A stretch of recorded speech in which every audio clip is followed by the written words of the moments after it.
Bonjour à toutes et à toutes, bienvenue dans Était une fois votre podcast où on parle de cinéma et de séries, parce que justement c'est bête de se priver de si bonnes séries qu'on a en ce moment, et Dieu sait qu'on a beaucoup de choses au programme d'aujourd'hui. On va parler de la dernière sortie de Stallone, qui va nous montrer ses gros muscles avec son pote Tatam dans Expendables 4, de la série One Piece dont je vous ai déjà parlé, mais j'avais envie d'en reparler pour refaire un avis, parce que j'ai re-regardé la série. Est-ce que je vais être plus gentil, plus clément avec cette série? Je ne sais pas, vous allez avoir ça tout le long de ce podcast. Et bien sûr, nous allons parler de la petite pépite à voir et à revoir. Il s'agit de Full Metal Alchemist, la conquête le conquérant de Shambhala, et justement le premier film qui est sorti à la suite de la série et qui suit la première série de 2004, qui est pour moi largement la meilleure, au détriment de ceux qui préfèrent Brotherhood. Et nous allons commencer tout de suite avec justement un peu de joie, un peu de tranquillité. Nous allons parler de Expendables 4. Et oui, parce qu'avec un casting aussi 5 étoiles qui peut en les naître, et bah c'est clairement une grosse déception, parce que déjà que le 3 nous avait offert franchement une belle frinambelle justement de petits mec testostéroné, et franchement ça faisait grave plaisir, même si le 3 était clairement une déception comparé au 2 qui était vraiment un gros plaisir coupable, justement nous montrant les acteurs des années 80 dans toute leur splendeur, mais avec 10 ans de plus. Clairement tu leur dis que les années ça passe, et c'est très lourd à porter, surtout dans les jambes de Stallone. C'est pour ça qu'on a Tatam, Stallone, 50 Cent, Fox, Lundgren, Ja, et Witwy, Couture et Garcia justement qui repartent dans de sacrées petites aventures, et clairement il y a beaucoup de choses à dire. Tout le long de ce podcast, justement, il y a des films que j'ai pas vus cette année, justement, parce qu'une grosse partie de l'année, vous n'avez pas eu de podcast, donc je reviens avec une nouvelle formule, où vous voyez pas ma gueule, et tout simplement, où j'avais juste envie de parler, de recentrer ça autour du cinéma. Mais globalement, faut dire ce qui est, Expendables, c'est une cruelle déception, et que justement, le cinéma n'avait pas besoin de ça, avec des effets spéciaux dignes de la PlayStation 2, c'est vraiment quelque chose de ultra décevant. Non mais en plus, le pire, quand je dis que ça a vraiment une gueule, des effets spéciaux ont une gueule de la PlayStation 2, je décolle même pas. Si vous revoyez par exemple The Last of Us en full qualité sur la PlayStation 3, je pense que ça tâte largement les effets spéciaux de ce film, qui me fait penser un petit peu à ceux de New York, de Los Angeles 2013.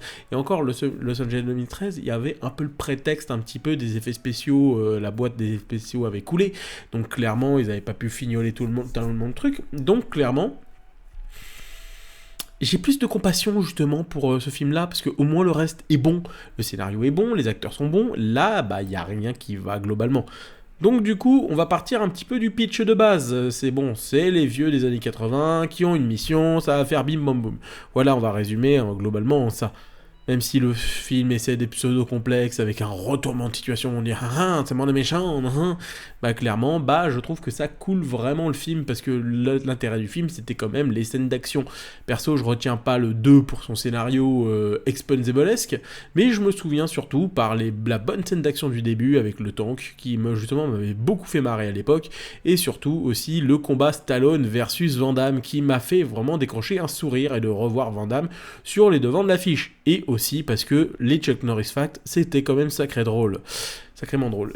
Mais du coup, on a vraiment cet aspect, moi, que je trouve très intéressant dans Expendables, qui montre un peu aussi tous les excès, parce que le film, globalement, a été un enfer de développement, parce que Stallone y était attaché au projet, est parti et revenu. Je pense qu'il est revenu parce il lui a fallu une petite cagnotte en plus, parce que Creed il s'est fait évincer. Donc je pense que globalement, ça s'est pas bien passé. Du coup, aussi, grève des acteurs, Covid, donc Expendables 4, je vais y arriver. Ça a été un peu une arlésienne pendant quelques années, c'est-à-dire que ça s'est traîné quand même pas mal de temps jusqu'à que ça arrive. Et clairement, franchement, j'aurais préféré que ça s'annule plutôt que ça arrive à 100 millions de patates, sachant que Statham est producteur du projet. Ça aboutit à pas mal de choses qu'on peut se dire au niveau je pense qu'on arrive au niveau maximum de ce que l'industrie hollywoodienne propose de nauséabond depuis pas mal d'années. Est-ce que c'est pas vraiment le film le plus démonstratif de ce que devient Hollywood? Alors en dehors des Marvel bien sûr, parce que globalement ça fait très longtemps qu'il y a des films d'action qui m'ont pas touché et qui m'ont touché une sans toucher l'autre, et je pense notamment certains comme les Gardiens de la Galaxie 3 que j'ai regardé, j'avais bien passé un bon moment. Fast and the Furious, c'était vraiment alarmant. Je vais dire quand la meilleure scène pour moi c'est quand Jason Momoa parle à des cadavres, donc c'est à dire c'est même pas les scènes d'action. La plupart de ces films là sont pour moi devenus clairement insignifiants vraiment insipide. Je trouve qu'il n'y a plus une énergie à l'action et une action impactante. C'est-à-dire qu'on veut t'impressionner, tout ça, mais c'est pour ça que peut-être des films qui m'ont le plus impressionné cette année, c'est des films peut-être un tout petit peu plus soft, genre un peu Mission Impossible, qui je trouve est quand même de bonne qualité, malgré que je le trouve inférieur globalement à d'autres de la saga. J'avais vraiment apprécié au moment de sa sortie, mais après je le revois un petit peu à la baisse, tout simplement parce que les exigences, les gens à un moment, on a envie de parler d'une chose, on a envie de parler d'une autre. Et moi perso, le film que j'ai le plus apprécié dans ce genre-là, d'action pure, c'est Equalizer 3, parce qu'en dehors de Denzel Washington, qui a une classe incommensurable, et clairement, il a encore beaucoup de charisme, très soft, et dans son action, très impactante. Alors que quand même, il est pas aussi vieux que Stallone, mais globalement, il quand même a pesé un peu l'âge, ou pour certains vont me dire John Wick 4. Oui, ou John Wick 4, perso, que je trouve un peu longuet. Alors les scènes d'action pour moi sont très rebondantes, ce n'est qu'un avis personnel, mais en tout cas ça reste quand même de bonne facture comparé à ce Expendables 4. Comme quoi, avoir un quatrième volet, ce n'est pas signe d'une licence au bout de la faillite. Et clairement, il y a des films que j'aime beaucoup et des films que je trouve très réussis. Mais là, sur Expendables 4, c'est clairement raté. En dehors de justement le travail des personnages, où Stallone arrive au bout, meurt, entre gros guillemets, au bout de 30 minutes de film, donc laissant la place à Tatam. 50 Cent a un développement proche du néant. Megan Fox n'est égal qu'à Megan Fox, malheureusement. J'aurais aimé que ce volet lui serve enfin à montrer, pas ses talents d'actrice, mais qu'elle peut jouer, tout simplement, parce que c'est Megan Fox, faut être honnête, c'est pas l'actrice du siècle, c'est ok de chier moins, mais ça fait de café, c'est un bon café quand même que tu savoures à 3h, à 5h du matin après une nuit de cuite, et elle est toujours agréable à voir, globalement, même si le botox commence à bien arriver. À part être l'amante de Tatam et faire Una Katrana qui ferait même pas jalouser Rey Mysterio, je trouve que ça tient pas en fait tout le long de son personnage. Lundgren, à part les gars, franchement rater l'alcool c'est nul, picoler. Perso, les seuls personnages que j'ai trouvés qui ont un semblant de mystère et d'intérêt, c'est le personnage je sais plus dans quel film il était, j'avais le titre encore tout à l'heure mais ça m'est revenu, mais là je l'ai oublié, qui est en Thaïlande et qui lui a un design, il y a quelque chose, un minimum, et quand il se bat avec évidemment, excusez-moi de dire ça, la chinoise du groupe, qui à part parler avec un des personnages à base de beats et de doigts pour exprimer quelque chose du corps humain bien sûr, clairement il n'y a pas beaucoup d'intérêt à ce personnage, mais quand elle se battait avec l'autre personnage thaïlandais, je trouvais ça relativement très intéressant, parce que c'est à ce moment là qu'on sentait clairement qu'il y avait une envie de faire quelque chose dans le combat, parce que faut le dire, les scènes d'action sont moisies. Alors pourtant ça vient d'un cascadeur, ça vient d'un cascadeur justement qui passe à la mise en scène, et je trouve ça alarmant parce que le réalisateur de John Wick, lui aussi venait de la cascade et pourtant a plutôt bien réussi cet aspect-là. Moi, ce que je trouve dommage, c'est que là, on a vraiment un réalisateur qui, t'as l'impression, il était à la botte de Stallone ou de Tatam. Tu vas dire, tu filmes ça comme ça, tu m'iconises comme ça, oh oui. Non, mais les gars, je voudrais bien faire une bagarre comme ça. Non, point comme ça, simple.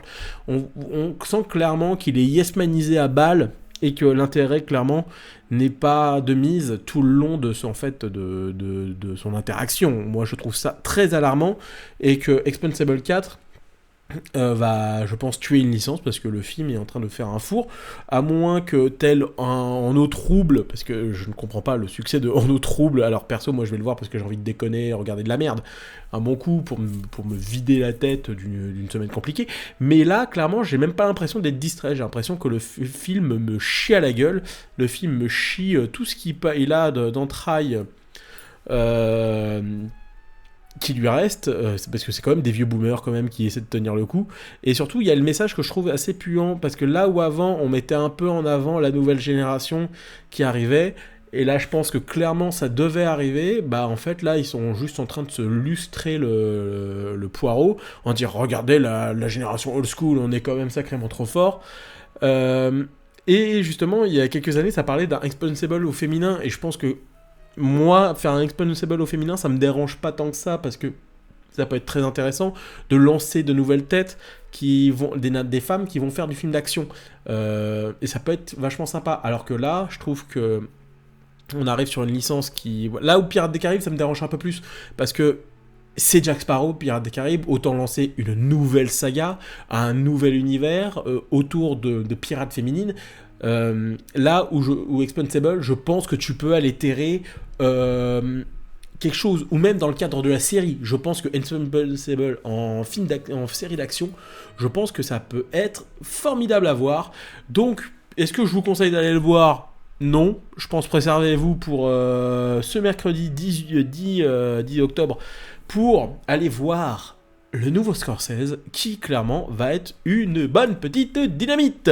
Donc j'espère que vous allez bien enchaîner avec la suite de trop, parce que là on va encore parler de quelque chose que moi perso je n'ai pas encore plus apprécié au deuxième visionnage, et du coup nous allons passer du côté de One Piece.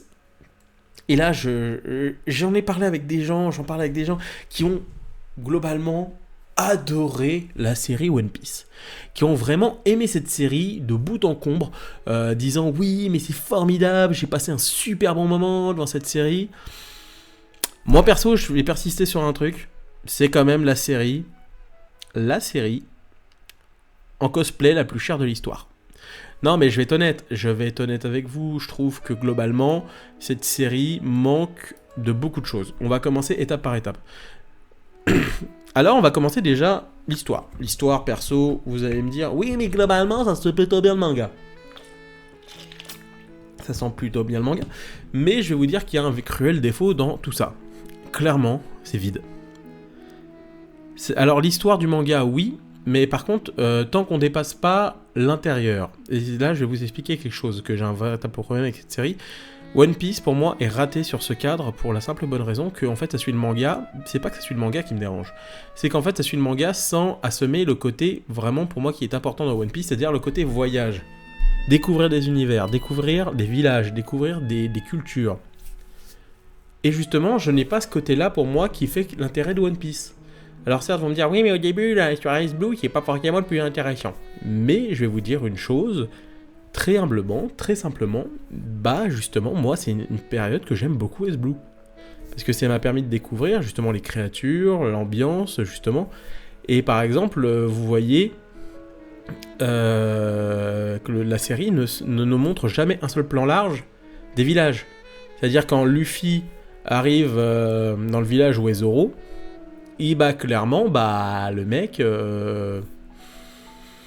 tu vois pas le village, il arrive direct dans une taverne, et voilà là, Zoro se fait arrêter, blablabla, ça s'enquille, bon, ils essaient un peu de changer 2-3 trucs pour que ça soit plus fluide d'une certaine façon, mais globalement, en fait, moi ça m'a surtout choqué au moment de l'arc avec Usopp, justement, où globalement, normalement, ça se passe dans le village, ça se passe sur une plage.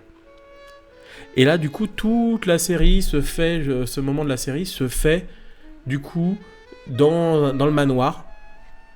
Et moi, je trouve ça vraiment déroutant parce que du coup, tu vois pas en fait l'excentricité justement des personnages dans un élément ouvert, justement, ce qui permet de voir leur capacité, je pense, parce que c'est pas en intérieur justement qui fait que justement tu vas avoir pleinement leur talent, c'est vraiment leur rapport avec l'extérieur. Et certains vont me dire, oui, mais Morgan, par exemple, ça se passe dans le fort. Oui, ça se passe dans le fort, mais globalement, tu sens pas que le fort... En fait, t'as l'impression qu'ils ont juste fait le décor du fort et qu'il n'y a pas une ville autour. Et c'est ça qui me dérange, je ne sens pas la ville en One Piece. Alors, ce qui fait l'intérêt, c'est justement la communauté dans One Piece qui fait un certain intérêt, et de voir qu'en fait, telle communauté vit et tout ça. C'est ça qui fait son charme. Par exemple, sur l'arc avec Nami, et Nami, justement, avec Arlong Park, bah c'est un truc où, justement, le village est au cœur, justement. Même dans l'arc de Usopp, il est au cœur de la série, en fait, et du manga. C'est ça qui est intéressant, en fait. C'est de dire qu'en fait, Nami a fait ça pour le village. Mais en fait, vu que tu vois 4 maisons qui se battent en duel démolies, et pareil avec Baggy, quand elle est dans le... Parce qu'à la base, Baggy, ça se passe quand même dans une ville. Il y a cet aspect de destruction qui fait un intérêt et qui choque Nami. Alors quand Nami sort du du chapiteau, bah clairement, tu vois que c'est en fait, il y a 4 maisons en duel qui sont démolies, alors que t'as censé avoir, environ, je sais pas, on dirait une trentaine, quarantaine de personnes. Alors sinon, ça en fait quand même le village le plus consanguin, parce que si ça fait 4 familles dans 4 maisons, putain, ça fait 10 personnes par maison, ça fait quand même une belle famille consanguin, j'ai l'impression d'être dans l'Est de la France. Je trouve ça un peu chaud. Excusez-moi pour mes amis de l'Est de la France, faut toujours faire une petite vanne, une petite région de France, j'aurais pu prendre n'importe laquelle. Mais globalement, cette série, sur cet aspect-là, de l'histoire, moi, me dérange énormément. Du coup, du côté de la décoration, de l'univers proposé, je trouve ça vachement fermé, ce qui fait que je m'attache pas spécialement à tout l'univers qui m'est proposé. Et ça a été exactement la même chose avec Cowboy Bebop, qui fait que, pour moi, Cowboy Bebop, l'animé marchait parce qu'il te montre quelque chose de démesurément grand à explorer justement, et que toutes les possibilités sont possibles dans cet univers. Et là, moi, j'ai l'impression que le One Piece est ultra limité. Et là, on va passer du côté des personnages, et bien sûr qui va être allié au jeu d'acteur. Et bah clairement, moi, je trouve qu'il y a à boire et à manger. Je vais pas commencer par Luffy parce que je vais finir avec Luffy. Moi, les personnages qui me dérangent le moins, globalement, c'est Nami et Zoro. Nami et Zoro, parce que pour la simple bonne raison que Nami, déjà, c'est la meilleure actrice du show. Clairement, l'actrice, c'est banger. Elle a réussi à amener toutes les subtilités de Nami, je trouve, dans sa manière de jouer, tout ça. Je trouve que c'est celle qui, justement, parce que Nami est peut-être à la fois des fois le personnage le plus excentrique, mais à la fois le plus raisonné. Un petit peu comme celui de Zoro. Il n'a pas spécialement des excès de caractère qui fait que derrière, ça va partir en vrille et tout ça, à la différence de d'autres personnages, et j'y reviendrai. Du coup, par exemple, c'est le cas quand Zoro se bat, par exemple, sur un truc tout con, ils ont compris que 3 sabres, ça va être très compliqué, donc ils se partent surtout sur 2 sabres, et après, partir avec un 3ème s'il faut. Donc globalement, je trouve ça loin d'être con, de travailler ça comme ça, mais globalement, les personnages seront plutôt bien traités. Et là, la différence... Usopp, certains vont me dire, oui, mais il n'est pas physiquement... Alors, on soit qu'il soit noir, on s'en bat les steaks, hein. Globalement, ça me choque pas plus que ça, parce que c'est quand même un univers fantastique, donc qu'il soit black, on s'en fout, au contraire. Donc, mais globalement, je trouve que c'est un personnage qui... En fait, c'est le personnage, j'ai l'impression que tout le long de son arc à lui, n'est que lâche. Il n'est que lâche, se repose beaucoup sur le travail des autres. Alors, vous allez me dire, c'est ce que fait Usopp dans le manga, mais Usopp a justement ce caractère trait d'un moment de sortir un peu ses balls pour pouvoir montrer qu'il a du caractère et qu'il est capable de beaucoup de choses. Et moi perso, dans la série, je n'ai pas ressenti ça. Sanji, je le trouve sous-développé par rapport à ce qu'il peut être, justement parce que normalement il affronte des gens justement dans son arc pour pouvoir évoluer. Là, il affronte pas grand monde, justement ils ont un peu fusionné les arcs, c'est-à-dire qu'ils ont mis Arlong à la place j'ai oublié le nom de celui-là qu'ils affrontent dans cet arc-là, mais il y a mis Hawk aussi qui est là. On en reparlera un petit peu après des autres en cosplay. Globalement, voilà, Sandy, ça manque de développement, mais l'acteur, pour moi, je le trouve plus juste, mais je reviendrai après ça sur le niveau du chara-design. Mais c'est vrai que je trouve... Sanji, ça me choque pas. C'est vraiment Luffy qui me dérange, et c'est là que, pour moi, il y a un véritable travail qui n'a pas été fait du côté de Luffy. Luffy, ils m'ont fait, oui, mais c'est le Luffy du manga. Alors, j'ai envie de dire aux gens, quand vous regardez un manga, un animé, vous n'êtes pas sur le même média. Et ça me dit, oui, bien sûr, on n'est pas sur le même média, mais bon. Et clairement, moi, c'est un truc qui me dérange énormément du côté de Luffy. Parce que, en fait, Luffy, pour moi, doit avoir un travail de personnage et de réécriture du personnage pour pouvoir le mettre dans quelque chose de plus, entre guillemets, réel. Alors, certains dans l'animé, l'excentricité de Luffy, dans l'animé, passe. En version live, ça devient très très très vite ridicule, parce que ça fait quand même très singé dans sa manière, et justement l'acteur, je sens qu'il essaie de donner de bonnes intentions, mais je sens que du coup il arrive à un certain moment à que singer Luffy, ce qui moi me dérange énormément. Par exemple, la scène où il met le chapeau de paille sur la tête de Nami, bah clairement sur cette scène, moi il y a un truc qui me dérange, c'est que là où il lève les bras, ouais je vais lui poutrer la gueule, en mode...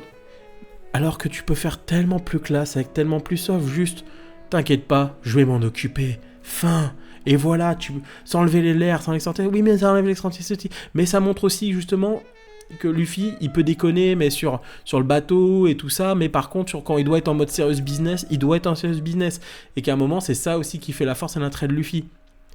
Mais ça, justement, je trouve que l'acteur essaie de donner de bonnes intentions sur leur jeu, ils essaient quand même globalement de donner quelque chose. Mais à un moment, c'est pour ça que moi, c'est un truc qui me dérange, et c'est ce qui me dérange aussi dans énormément de séries japonaises qui reprennent des animés, qui a ce côté un petit peu, voilà, on singe en cosplay. Et là où on va dire les uniformes, après c'est là, les autres, on va dire là les persos entre guillemets secondaires, ça ne me charriait pas, bon, parce que je connais pas non plus, je suis pas le fan le plus hardcore de One Piece, je suis pas toutes les théories et toutes les possibilités que l'univers t'ouvre.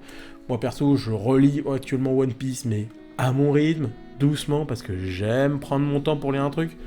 Et du coup, moi je pense qu'il y a un sérieux problème de chara design, c'est-à-dire sur les costumes et beaucoup de choses du genre. Par exemple, je vois par exemple le personnage de Shanks le Roux. Justement, je trouve que le chara design est totalement foiré parce que je sens qu'ils ont voulu reprendre l'animé. Certains vont me dire c'est viable, mais moi, clairement, ça me suffit pas parce que j'ai pas l'impression d'avoir une direction artistique derrière. J'ai l'impression qu'ils ont pris copier-coller en voulant voilà. Alors qu'il faut adapter. Par exemple, à la forme du visage de l'acteur, il faudrait que l'acteur ait les cheveux plus longs, justement, pour que ça soit et que justement qui permet justement de mettre mieux en valeur son visage, justement de travailler sa tenue, sa gestuelle. Ses tenues sont beaucoup trop propres, ça manque un peu de texture, je trouve. Et ça m'a fait ça notamment sur Mihawk. Mihawk, j'ai l'impression que c'est un putain de cosplay. Les fans vont gueuler, mais ils vont gueuler sur quoi ? Oui, mais le caractère, parce qu'il a pas un poil précis au millimètre près du pif.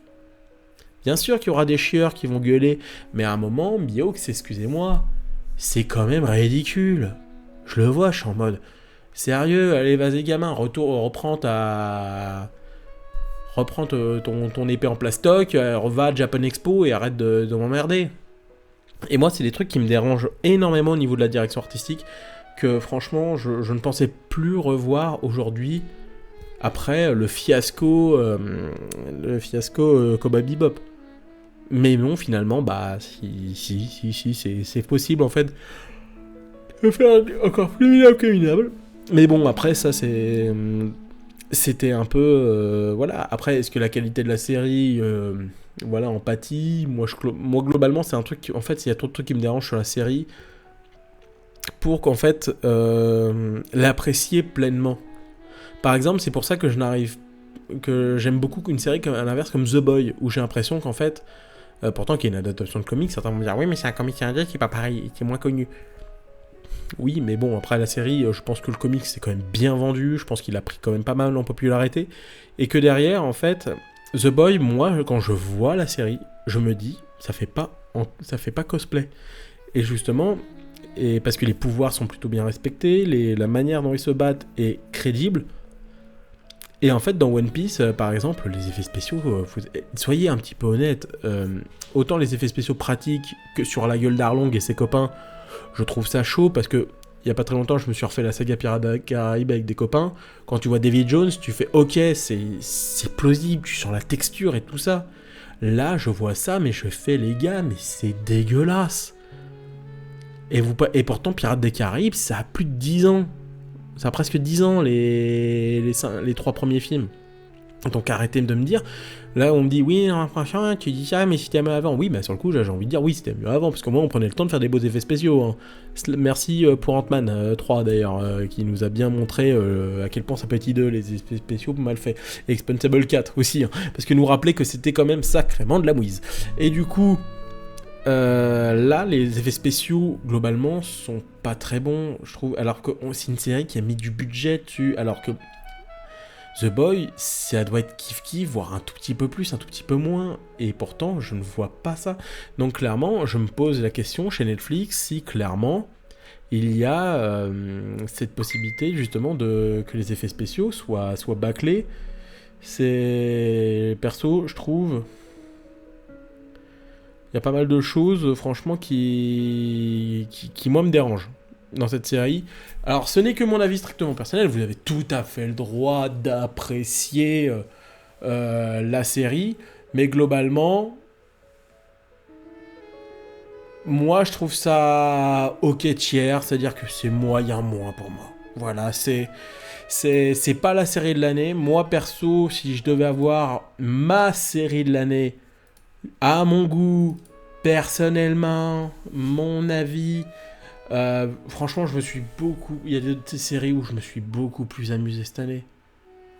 C'est... Ou même que j'ai redécouvert cette année, qui m'a permis justement d'épanouir pleinement le retour vers la série, parce que j'ai justement la série c'est quelque chose que j'ai mis beaucoup de côté, et franchement cette année j'ai redécouvert pas mal de séries qui sont très intéressantes, et là je trouve ça, ouais, au final, moi perso ça me donne encore moins confiance à Netflix au final. Mais voilà, c'est mon avis strictement personnel. On a le droit de pas être d'accord, d'être d'accord. Pensez comme vous voulez, je vous ne prive de rien, ce n'est que mon avis. Du coup, nous allons passer au petit plaisir de la semaine. Il s'agit de Full Metal Alchemist, le conquérant de Shambhala. Et justement, pour ceux qui ne savent pas, parce que bon, certains ne sont pas au courant de tout ce qui se passe sur cette terre, du coup, Full Metal Alchemist, il y a eu deux séries. Il y a eu deux séries, d'abord la série de 2004 qui en fait suit le manga sur les premières bases, mais qui va très vite bifurquer parce que tout simplement le manga est en cours de parution, donc il a fallu créer une autre fin pour cette série. Et quelques années plus tard, il y a eu Full Metal Alchemist Brotherhood. Et il y a toujours un débat aujourd'hui disant laquelle est la meilleure. Bon, je pense que vous avez clairement compris que moi, du côté, je vais de la série de 2004. Alors pourquoi la série de 2004 ? Parce que je fais partie de ces gens qui ont tout simplement découvert ça avec la case. Hashtag la bonne période de Canal+, où tout simplement on découvrait des animés extraordinaires comme Samurai Champloo, Cowboy Bebop ou Full Metal Alchemist et quelques autres justement qui étaient vachement fun et justement qui étaient basés pour les ados un peu plus matures. Moi, à l'époque, je devais 2004, je devais avoir 12-13 ans, et certes, Naruto et Shaman King et tout ça, je kiffais beaucoup à l'époque, mais clairement, Full Metal Alchemist a été pour moi un peu l'animé qui justement m'a permis de me dire, tiens, il y a encore des choses plus matures qui peuvent m'ouvrir à d'autres univers, et clairement, c'est pour ça que j'aime beaucoup cette série, la série 2004, parce qu'elle part vraiment sur un procédé de dire quelque chose de plus noir, de plus sombre, alors que Brotherhood est globalement parti sur quelque chose de plus shonen. Et moi, c'est pas que ça me dérange, mais c'est juste que je suis devenu un peu vieux. Alors, il y a des shonen que j'aime beaucoup aujourd'hui, comme Tokyo Revenger, ou encore Jujutsu Kaisen, certes, ou... comment il s'appelle là, avec le gros jeu... ça va m'en revenir après. Mais globalement, il y a des shonen que j'aime bien. Mais aujourd'hui, je pars sur beaucoup plus de mangas matures. Et Brotherhood, pour moi, je ne suis pas le public au moment de sa sortie. Et même le manga, j'avais très vite vu les limites d'un point de vue du manga. Où je trouve la série de 2004 avait ce côté beaucoup plus ancré dans le réel et partir sur quelque chose au niveau des personnages que je trouvais beaucoup plus intéressant. Et du coup, cette série est vraiment une suite pour fignoler pleinement cette série de 2004, ou tout simplement, pour ceux qui en tout cas, je pense que en 20 ans, vous avez eu le temps de la voir, donc tant pis pour vous. En fait, Ed se retrouve dans notre monde réel, c'est-à-dire le nôtre tel qu'on vit, avec justement, il arrive en pleine Allemagne, c'est charmant, dans les années 30, donc quelque chose qui fait fureur, et du coup, Alphonse, lui, a retrouvé son corps et est resté du côté du monde de l'alchimiste. Du coup, on a cette vraie séparation, justement, entre deux mondes, où Ed essaie tant bien que mal de s'adapter, de trouver une solution pour revenir dans son monde, mais il fait des rencontres qui fait que derrière ça se passe pas très bien parce qu'il va rencontrer des messieurs en A et qui finit en I, parce que tout simplement Allemagne des années 30 oblige, des années 20-30 oblige, et du coup et Alphonse lui tente vraiment d'essayer de retrouver son frère et ses souvenirs qu'il a vécu avec. Donc du coup de péripéties, ça va amener à que les N, qui finit en I, à vouloir aller conquérir le monde de l'alchimiste pour pouvoir développer de nouvelles armes, pour pouvoir conquérir le monde, pam pam pam, mais c'est fait avec beaucoup de subtilité parce que ça nous montre clairement une Allemagne des années 20, une Allemagne des années 20 qui est liée à la crise économique, justement au racisme et à l'antisémitisme de cette époque-là, notamment des Tziganes, et aussi justement à quel point la force politique de l'époque était très friable.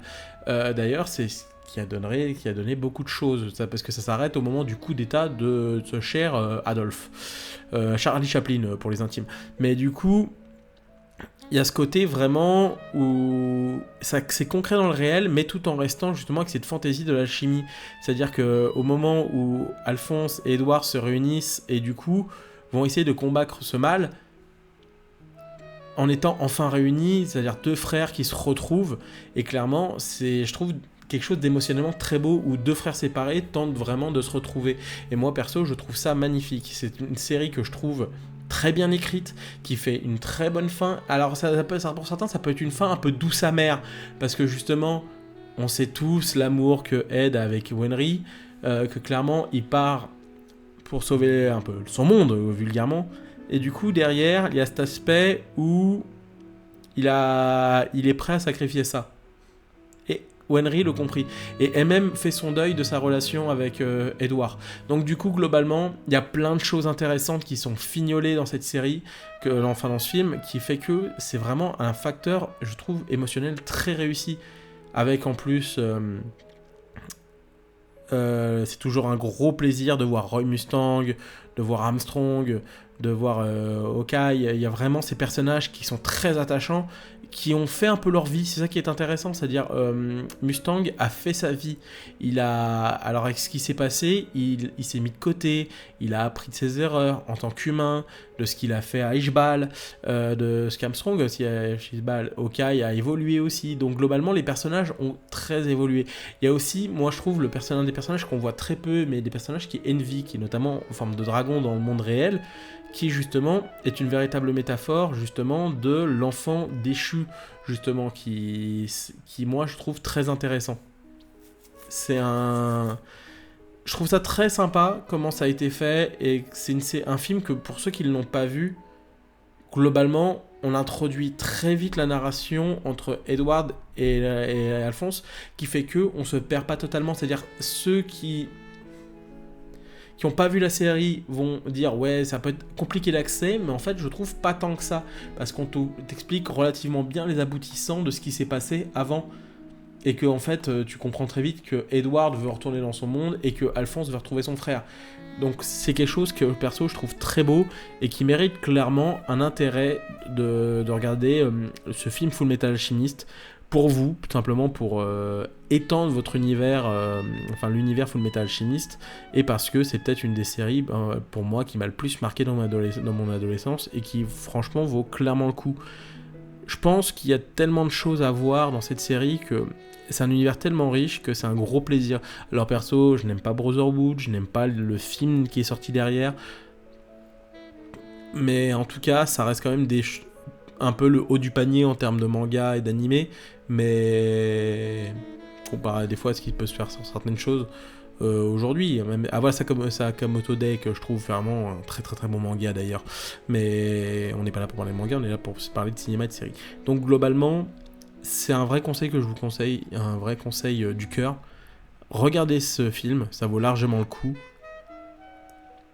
Et sachez qu'en tout cas que c'est un gros plaisir de pouvoir refaire du podcast un peu libre comme ça. Ça faisait très longtemps. J'ai changé de format parce que j'ai évolué sur moi, j'ai peut-être moins envie de montrer ma gueule, j'ai vraiment juste de garder ce ton qui fait moi, ma personnalité, qui me fait ma manière d'être, et c'est un gros plaisir de pouvoir partager ça avec vous. De revenir à l'essence un petit peu. Je pense qu'il y a des moments, je sais que la chaîne va pas repartir tout de suite parce que ça fait quand même presque 10 mois que j'étais pas là, inactif, mais en tout cas j'espère être plus régulier, je dis ça à chaque fois, mais là globalement je vais essayer quand même de m'y tenir personnellement. Je vous dis donc en tout cas très bonne journée à vous, portez-vous bien, ciao.